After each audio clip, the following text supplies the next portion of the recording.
Hello, BookTube. Here we are again for another Middlemarch meditation. Now, I'm going to give a little warning. I might edit this video, not because I think I'm going to mess up, although I suppose there's always that possibility, but because I have the windows open today. It's really, really warm. But there's also an event going on in the town, which means that the street that goes past this building is a diversion for traffic. And so I would have started about 5-10 minutes ago, but there was an ambulance trying to get up the road, but it couldn't. I could tell that there was traffic having to move out of its way because the siren would go on and then silent and then on and then silent. And I thought, oh, that's going to really destroy my concentration. The background. I want to mention this background because this was a bit of good fortune. I've just had a few days holiday and we'd gone up to Nottingham to see the first day of the women's Ashes test match.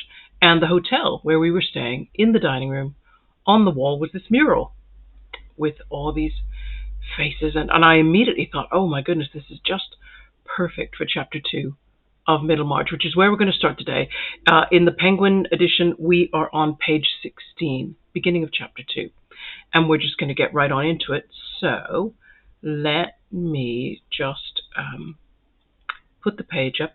Do you know the most frustrating thing is taking a good picture of a book page, especially a very fat paperback, because it's very difficult to hold the pages open flat enough.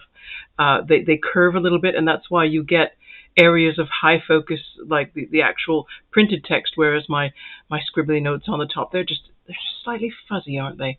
But don't worry, because I'm going to talk about those. Chapter 2 is interesting to me because I think if we recap a little bit of chapter 1, we know that there's a little bit of a 17th century Civil War kind of undertone going on in Middlemarch. We know that Dorothea has kind of been set up to represent Puritanism in some way.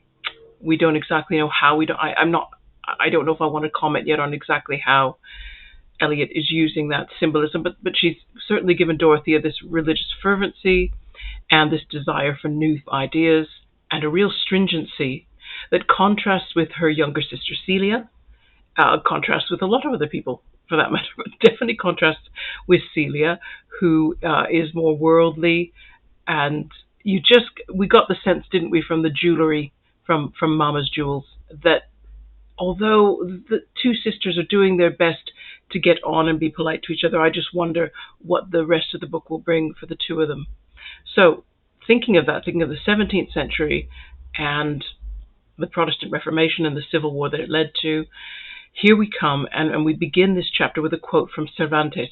Now, I apologize because it would be great, wouldn't it, if I knew Cervantes, if I'd read the book thoroughly and studied it. That might become another topic for close reading. But what I had not realized, I knew that they were roughly contemporary, but I had never laid down Cervantes' lifespan against Shakespeare's. And I had never realized, and you readers out there, you're probably going to just shake your heads. Cervantes and Shakespeare died within a day of each other. I think it's interesting, and I cannot remember who I saw online that said that basically all of literature is really just a riff, an interpretation of the themes in Cervantes' Don Quixote. Interesting thought. I need to read that book. But of course, the gist that I think everyone knows of Don Quixote is that he is a gentleman who no longer has or feels he has a purpose, a quest. And so he has become delusional, crazy, just a little overexcited. Again, I need to read the book to know. But he sets out on chivalric quests of his own imagining, and he succeeds or fails, I suppose, really according to how his imagination interprets what he sees and experiences. And I suppose there is something to that we all set out on life with our own concept of how that's going to go, of what the game is and how it's played correctly, and what we're going to do in the game, what our role is going to be. And what so often happens is that you end up by the end of it thinking, this game's quite different than I thought, or I don't really like this role I'm playing. But let's go back to the quote. Because I'm not going to read the Spanish. I did learn a little Spanish, but not enough to be sure that I don't mangle that. So we'll read the English translation. Seest thou not yon cavalier who cometh toward us on a dapple-grey steed, and wears a golden helmet? What I see, answered Sancho, is nothing but a man on a grey ass, like my own, who carries something shiny on his head. Just so, answered Don Quixote, and that resplendent object is the helmet of Mambrino. So the helmet of Mambrino, first of all, this was Mambrino was a fictional Moorish king, you can see from my notes at the top. He first appears in the late 14th century chivalric poetry, and the helmet was said to be made of pure gold, and it would render the wearer invulnerable. I think it also conveyed immortality, healed wounds. You know these legendary things. Their stories can change. And of course, in Cervantes' Don Quixote, this man that Don Quixote is convinced is the wearer of the helmet of Mambrino is in fact an itinerant barber who, because the group of them are all out in the rain, the barber has decided to put his brass basin, because barbers in those days did everything. They did a bit of dentistry, they shaved you, they might do some small medical operations. Do you know, that's something I need to look into more.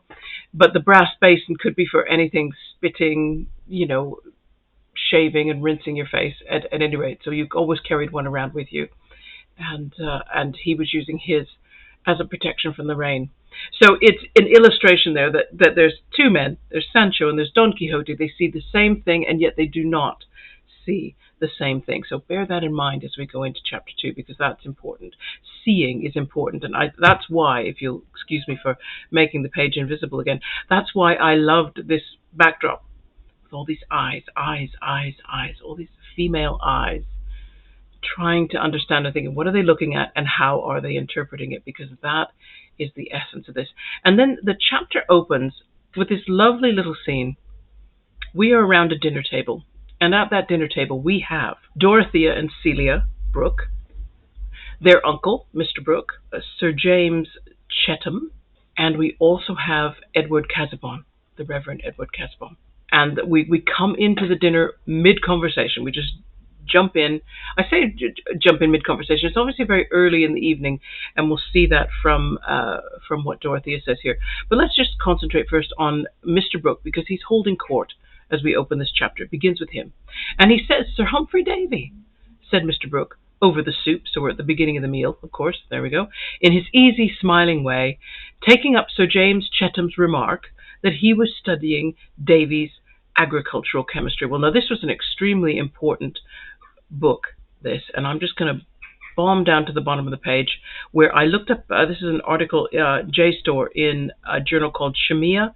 The author is W.D. Miles, and in 1961 he was saying that certainly no other book on agricultural chemistry was read by as many English-speaking farmers. So this became the 19th century handbook, this agricultural chemistry, for a new way of farming, new methods of farming that were beginning to involve chemicals, because chemicals were being discovered, and their role in industry, in everywhere, medicine, you name it. So, but what's interesting is Mr. Brooke's regard for Mr. Davy and his agricultural chemistry. Instead of talking about the book itself, the contents of the aforementioned book, he goes on to talk about how he knew Sir Humphrey Davy. He says, "I dined with him years ago at Cartwright's, and Wordsworth was there too. The poet Wordsworth, you know, as if there's any other Wordsworth. Now there was something singular. I was at Cambridge when Wordsworth was there, and I never met him. And I dined with him 20 years afterwards at Cartwright's. There's an oddity in things now. But Davy was there. Now, he was a poet too. Or, as I may say, Wordsworth was poet one and Davy was poet two. That was true in every sense, you know."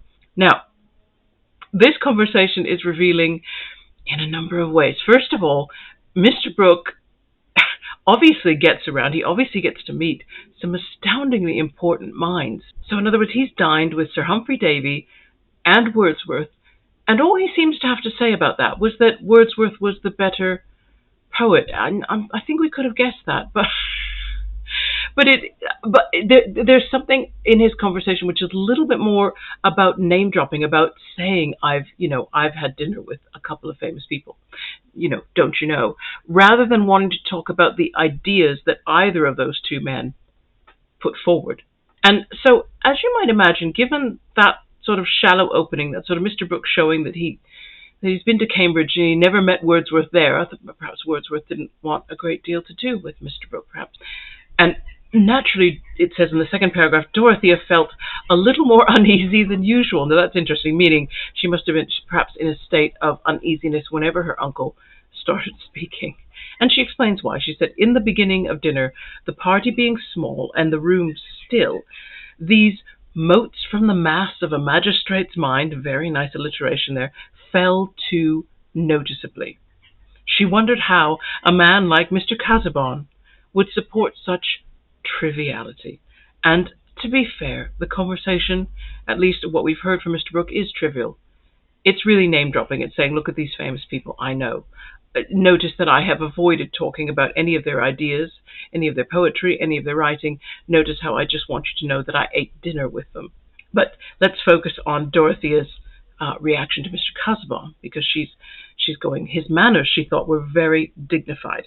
The set of his iron grey hair and his deep eye sockets made him resemble the portrait of Locke. He had the spare form and the pale complexion which became a student, as different as possible from the blooming Englishman of the red-whiskered type represented by Sir James Chettam.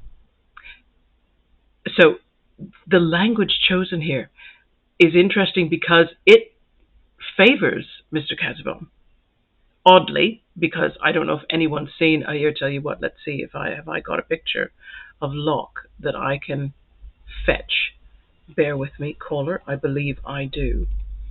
It would just go, the lovely thing about these live streams is I can just go find the file. Yes, here we go. It's going to drop over top of everything, but oh, no, it's not. It's going to be very small, and I have to resize it. There we are.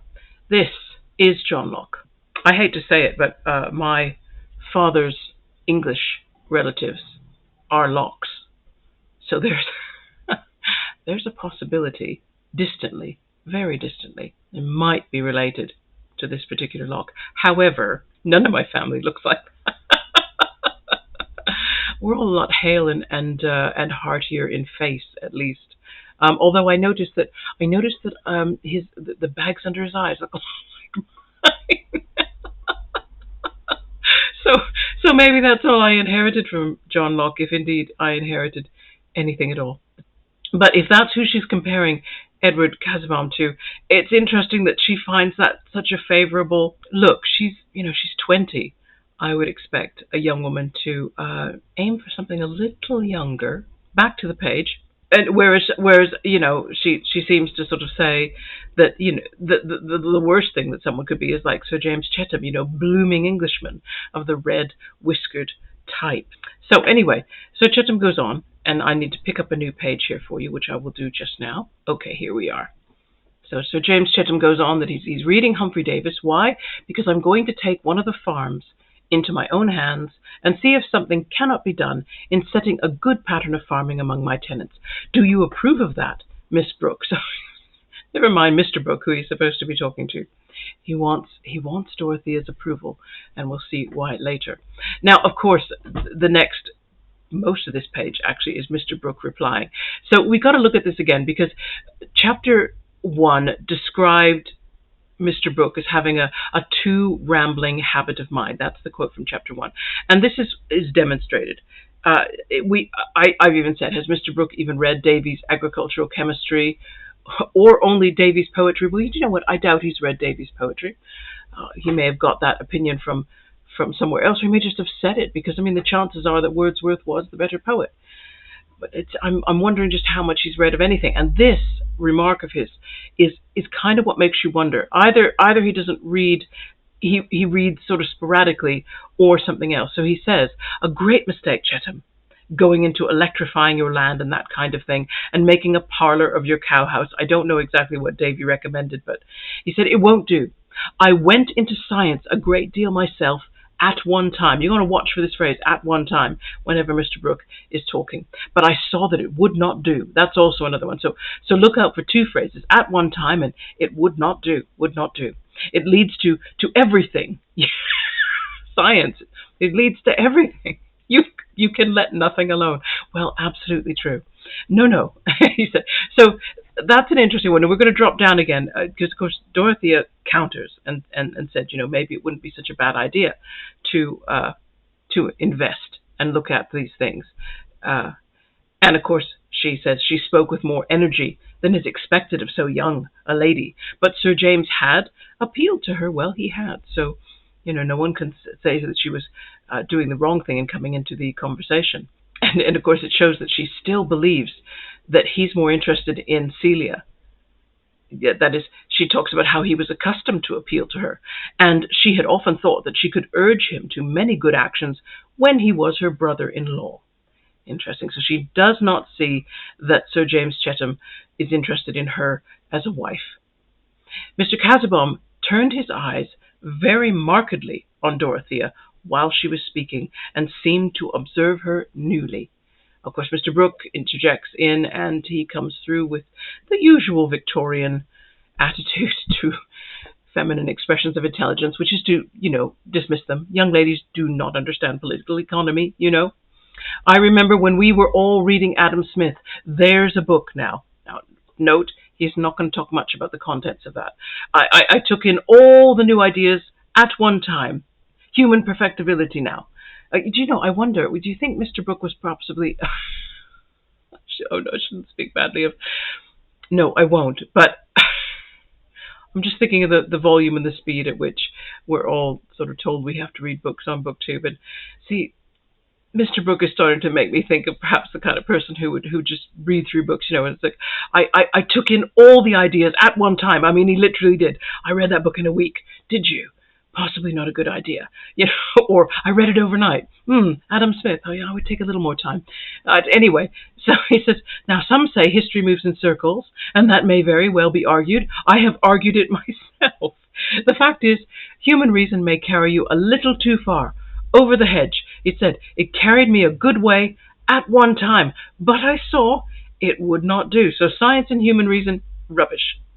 Neither of them are going to help. I pulled up, he says, I pulled up in time, but not too hard. I've always been in favor of a little theory. We must have thought, else we shall be landed back in the Dark Ages. And then he skips over to another and says, but talking of books, which we haven't really yet, not a great deal, there is Southey's Peninsular War. I am reading that of a morning. Now, I should look up the phrase of a morning. I'm wondering if he meant, I cleared that off this morning. That's me done with Southey's Peninsular Wars. But he addresses a remark to Reverend Casaubon and says, you know Southey? And of course, Mr. Casaubon just says, no. And it says he's not keeping pace with Mr. Brooke's impetuous reason, and thinking of the book only. And then we get a taste of Mr. Casaubon. And I imagine him speaking, well, I think that the next page will say how he speaks, although we will note that he mentions that he has an eyesight issue, a problem with reading, because his eyesight is not very good. That's going to become quite important. So let's take this page off and substitute another. Quickly. Okay, we go back to Edward Casaubon, and you'll note my scribbles up there at the top. There are a lot of theories about whom George Eliot might be basing the character of Casaubon on, and certainly there are some more contemporary to her people that it's speculated. The reason I'm leaning toward one person is just because of this Civil War 17th century thing that has been going on now since we started the book. There was a Casaubon, a 17th century cleric called Meric Casaubon, and he fled to England. His father fled to England to escape persecution. And Meric himself became a very great Church of England clergyman, and he remained a royalist supporter. And I will include a link down in the description box for this video, a link showing his life and a sermon that he gave just shortly after the first battles of the Civil War started, which effectively show that he was expecting the monarchy to be restored. And Casaubon shows the same inclination here as he talks. He's been talking about his eyesight and so on. And he goes on, he says, "My mind is something like the ghost of an ancient, wandering about the world," and here's the key bit, "and trying mentally to construct it as it used to be, in spite of ruin and confusing changes." So this man, in his mind, is wanting to restore something to a past state. He's not wanting to move forward, he's wanting to move backward. Now, of course, the page goes on to say this was the first time that Mr. Casaubon had spoken at any length. And here it talks about how he speaks. "He delivered himself with precision, as if he had been called upon to make a public statement, and the balanced sing-song neatness of his speech, occasionally corresponded to by a movement of his head, was the more conspicuous from its contrast with the good Mr. Brooke's scrappy slovenliness." Now, you could see those, I think those are Dorothea's opinions. I think Dorothea finds her uncle a little bit embarrassing, whereas she likes Mr. Casaubon's precision, the precision with which he delivers his words. And it sort of says, "Dorothea said to herself that Mr. Casaubon was the most interesting man she had ever seen, not excepting even Monsieur Liret, the Vaudois clergyman, who had given conferences on the history of the Waldenses."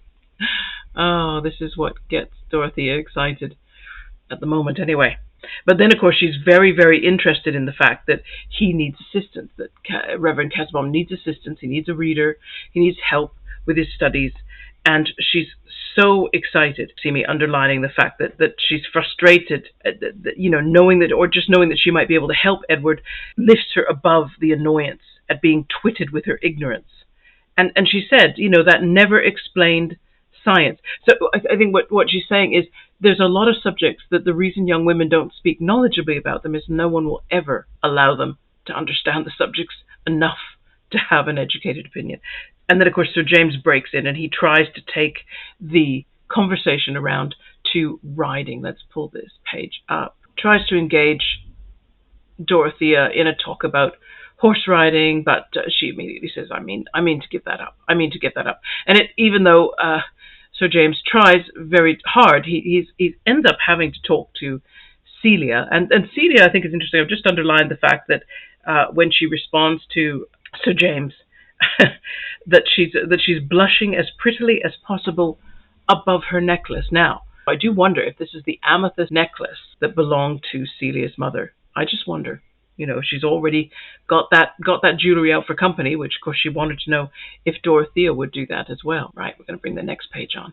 So this is page 19 that we've reached now. And I'm sorry that the note at the top of the page there is actually referring to Mr. Casaubon's comment from the previous page where he talks about trying mentally to construct as it used to be, in spite of ruin and confusing changes. So this is what makes me think that he would be inclined, were he born in the 17th century, would be inclined to be a royalist and a believer in the restoration of the king. And so I think, that's going to oppose Dorothea's essential Puritan spirit as Eliot is constructing it. At any rate, Sir James is having to make conversation with Celia, and of course Dorothea in the middle of the page, she gets annoyed because Sir James will not pay attention to Celia. He keeps wanting to bring the conversation back to her, involve her in his what she probably thinks are very trivial conversations, when what she really, really wants to do is listen to Mr. Casaubon and let that learned man do the talking about whatever subject he would like. And of course, she says here, instead of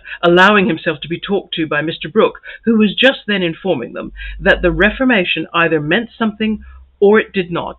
And so there again, we're bringing in that same, there wouldn't have been a civil war if there hadn't been a Reformation. That created the possibility of the authority of God coming directly to the individual, not via church or state. So it's just interesting that he keeps mentioning that. But of course, Mr. Brooks is continuing to touch lightly on any number of subjects, but not on anything seriously. Maybe Eliot knew men like this, because any man with an education and money could have afforded a library and could have done some reading, but she must have found a large number of men who did not comprehend what they read, and she could tell they could not comprehend what they read because they couldn't tie it to anything else that they'd read. They couldn't come together with any kind of synthesis of their own, any ideas of their own. They simply parroted what they could remember from various books, making them sort of intellectually redundant. And again, we're coming down to another one of this time where he says, I made a great study of theology at one time. Of course, he says, and then he says, I know something of all schools. I knew Wilberforce in his best days. And of course, we know William Wilberforce was the great abolitionist. He wants to know if everybody knows Wilberforce. Mr. Casaubon said, no. And it may be, of course, because Mr. Brooke goes on to say, oh, well, Wilberforce was perhaps not enough of a thinker. I think that's a laugh coming from Mr. Brooke. But perhaps what Mr. Brooke is saying was that Mr. Wilberforce, rather than express his theology through scholarship, decided to express his theology by going into Parliament, by becoming politically active, and by trying to make some kind of social change. And then, of course, Mr. Casaubon's response. Mr. Casaubon bowed and observed that that is theology, was a wide field, meaning you could enact some changes or you could not. I mean, if Mr. Casaubon was trying to do anything, it's move things backwards rather than move things forward. I can't imagine he'd be terribly interested in the abolition of slavery or many, many other things. And there we go. So Mr. Brooke keeps coming in again, and he starts talking about all his documents. But I have documents. I began a long while ago to collect documents. Yeah, they want arranging. Yeah, of course they do, because of course he's not studying them in any depth. He's simply acquiring them, possibly reading them a bit, stuffing them away. He says, I've written to somebody and got an answer. I have documents at my back. And now he asks Mr. Casaubon probably the only halfway reasonable question. Is how does Mr. Casaubon arrange his documents? And Mr. Casaubon talks about pigeonholes, although he says he's startled and making an air of effort. So perhaps he's getting a little bored at proceedings. And then, of course, Mr. Brooke says, I tried pigeonholes. Of course he did. He's tried everything. At this point, yeah, look at me. Mr. Brooke is a collector of documents with no purpose other than collection. I think that may be true. So we're going to go on to a new page now because I want to hit one last page. We're covering quite a few today. But I think in this case, we want just one more page because we want to understand what the Cervantes quote at the beginning is about. And it really doesn't become apparent until the next page. So bear with me. Right, page 20. So Dorothea has broken into her uncle's lamentations about how disordered all his incredible collection of papers are. She says she would love to help him. She wishes that he would let her have a look at the papers and put them in order. Now, Mr. Casaubon, of course, gravely smiled approval, very important, and said to Mr. Brooke, you have an excellent secretary at hand, you perceive. And Mr. Brooke, of course, shakes his head, and I can't yet let young ladies meddle with my documents. Young ladies are too flighty. Oh, that's such an insult. And, of course, Dorothea feels hurt. Mr. Casaubon would think that her uncle had some special reason for delivering this opinion, so she's already worried about Mr. Casaubon's opinion of her. It's quite clear that she's fixating on this man as some kind of ideal. But here's where the Cervantes part comes in, is that the two girls, they leave the dining room, they go off into the drawing room alone, and as soon as they're alone, Celia says, how very ugly Mr. Casaubon is. And of course Dorothy lays into her. She says, Celia, he is one of the most distinguished looking men I ever saw. He is remarkably like the portrait of Locke. He has the same deep eye sockets. I thought, yeah, he looks like a... When I look at my deep eye sockets, I just think zombie, but there you go. She thinks they're sexy, I think. And so Celia, who's getting very sharp, Celia is really coming into her own the more we get to know her. Did Locke have two white moles with hairs on them? And Dorothea says, oh, I dare say, when people of a certain sort looked at him, said Dorothea, walking away a little. And then, of course, Celia says, well, Mr. Casaubon is so sallow. And Dorothea says, all the better. I suppose you admire a man with the complexion of a cochon du lait, or suckling pig, which means, you like that Sir James because he's all pink. Celia then, she begins to realize but things are getting heated and calls her by her pet name Dodo. I think it's an amazing pet name. I do not know if in the 19th century the word dodo, because I think it was in the 18th century that the bird was hunted to extinction, so it no longer existed. I'm just wondering if the word dodo was used in the sense that we understand it, like idiot. stupid. You call someone a dodo. But Celia was saying, I've never heard you make such a comparison before. That is, you've never, been so rude as to call Sir James a pig. And then Dorothea says, well, why should I not make it? At any rate, you can see that they're arguing. And it says Miss Brooke, that is Dorothea, was clearly forgetting herself. And Celia thought so. And she says, I wonder you show temper, Dorothea. She's pulling her up and saying, just a second now. You're getting a little out of line. And Dorothea, God bless, she said, is it so painful in you, Celia, that you will look at human beings as if they were merely animals with a toilette and never see the great soul in a man's face? And Celia, oh, yeah, not without a touch of naive malice, she says, has Mr. Casaubon a great soul? Dorothea says, I believe he has, with a voice full of decision. Everything I see in him corresponds to his pamphlet on biblical cosmology. In what way? All Celia says is, he talks very little. I don't know how you could draw this conclusion.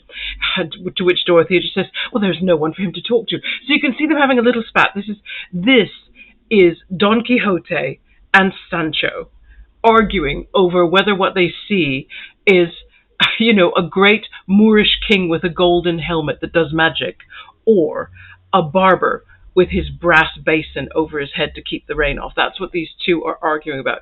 Is Edward Casaubon the greatest catch of the 19th century, which any young woman with any sense should be immediately and strongly attracted to? Or has Celia got it right? Really, he's a man that's getting on a little bit. He spends too much time indoors. He doesn't look healthy. Is that really... Is it not more natural that that someone in their youth is looking for someone with the same vigor of youth? It's Edward Casaubon, really, is he really good husband material? But the two of them are not seeing the same man, in spite of the fact that that's what they're looking at. And so I think the epigraph at the beginning of the chapter was meant purely for this little spat between the two of them. But again, it's another slightly bad-tempered encounter between the two of them. So I just feel like these two are going to have a big argument that is going to make them enemies, maybe make them not speak to each other for a while. It seems to me like they're naturally two sisters that were orphaned when they were young would probably, they'd have a hard time remaining enemies. I think they would probably reconcile. Maybe Dorothea might be the tougher one. She might hold out longer, if I'm allowed to speculate, because she's got these high-minded principles. But Celia does have good sense in this. When I say good sense, I mean she knows how to fit into her cultural norms, and she knows exactly where the lines are, and she doesn't cross them. So in that sense, you would say she's sensible. Dorothea, on the other hand, is living in her own place, in her own way, with her own mind, and I admire that. But of course, you just know that kind of person has a tough time. And that's where we're going to stop today, because I think that's enough for one day. Oh, a shout out, by the way, to Roy Reads Anything. Just, you gave me those couple of comments. You're obviously following along, and I'm so excited. I didn't know how people were going to take these meditations. I started them because I thought this is how I will get through a book this size. Happy reading, everybody. Look forward to seeing you again very soon with another meditations session. Bye-bye.